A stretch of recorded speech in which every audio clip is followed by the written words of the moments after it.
Hello kabarya, welcome to my YouTube channel and this is Ogie TV. So una po sa lahat, pinabati ko po kayo ng magandang umaga. Lahat po ng aking mga subscriber, ganun din po ang mga legit na coin collector saan masulok ng mundo. Mapagpalang umaga po sa lahat. Bali kabarya, short recap lang po tayo sa apat na klase ng 1 peso na year 2010.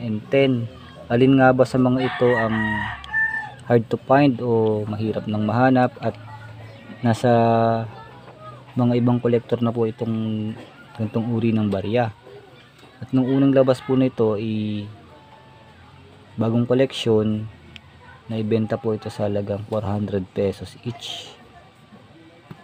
Bali itong dalawa sa dulo, itong may value. Itong dalawa sa unahan, ito po yung common coins. Bali 2010 po yan na 1 peso coin. Kakaiba lamang po sila pagdating sa reverse. May reverse die 1, may reverse die 2, may reverse die 3, at meron din po reverse die 3, reverse frost. Di ako po sinabing reverse frost kasi ito lamang po ay sa kanyang reverse ay merong frost.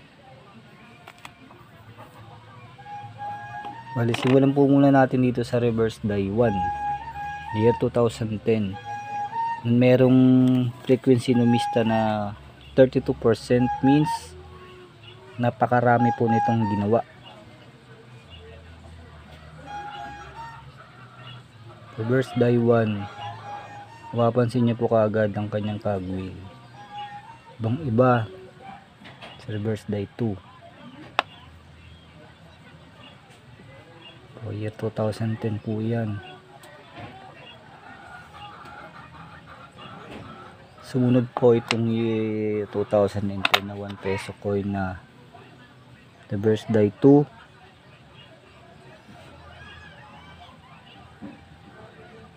Meron po itong frequency numista na 13%. Common din po itong gantong barya.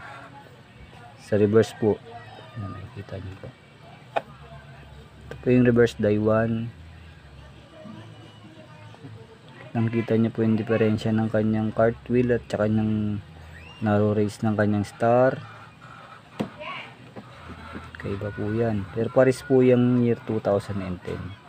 Yung dalawa po nito ay common coins lamang po na madaling mahanap sa sirkulasyon. Tumako na po tayo sa ating year 2010 na die 3. Yan. Kanyang cartwheel po, malalaki po yung ngipin compare po sa dalawang nauna. Ito yung die 2, yung die 1. Kakaiba po yan. Reverse die 3 na year 2010, ito po yung hard to find or semi hard to find na sa panahon natin ngayon. May mga ilan-ilan po sa ating mga kolektor ay may hawak na nito. Meron po itong frequency numista record na 1.2%. Para sa akin po, HTF po itong gantong barya. Semi hard to find. Naglalaro po ang price range nito to 100 to 300 pesos. Depende po yun sa kolektor na bibili. Kasi napakadalang at medyo mahirap na rin po mahanap. Ang sumunod po, itong huling coin na papaliwanag ko is itong year 2010 na reverse die 3 na reverse frost. Papansin niyo po ang kanyang cartwheel, parang mayroong IC gem sa loob. Compare po dito sa isa. Tignan natin.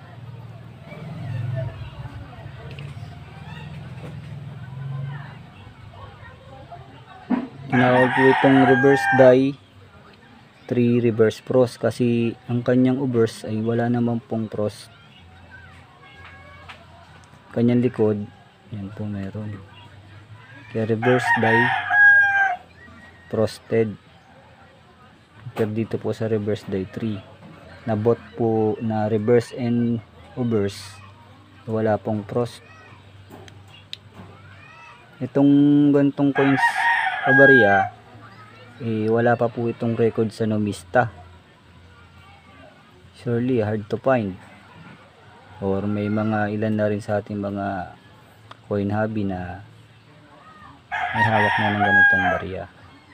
Sa coin group, may mga makikita ko yung mga ilan-ilan sinasabi na mahirap nga mahanap.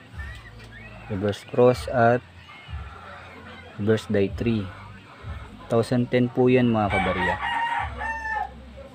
Wala pa po itong record sa Numista. Ito po ay nasa, kung magpa-price nito, price range ng 100 to 300 pesos din po.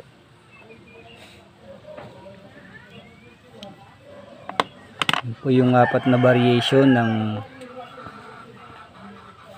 year 2010.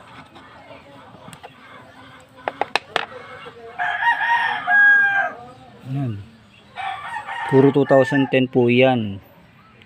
Kabarya.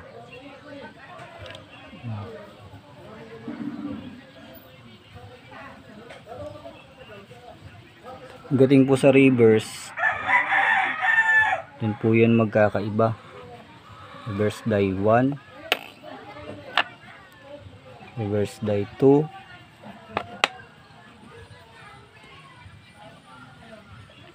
reverse die 3, reverse die 3, reverse cross. Yun po ang kanyang mga variation pagdating po sa 1 peso year 2010. And kabarya, ito lang po muna tayo ngayon sa video natin. At maraming salamat po sa sumusuporta sa aking YouTube channel. Pagpalang araw po sa ating lahat, at pinabati ko po ang ating mga legit collector na patuloy na nagko-content ng kanilang mga tamang impormasyon about po sa mga barya na meron ng collector's value. Sa muli po, God bless po sa lahat. Bye bye and peace. Yo.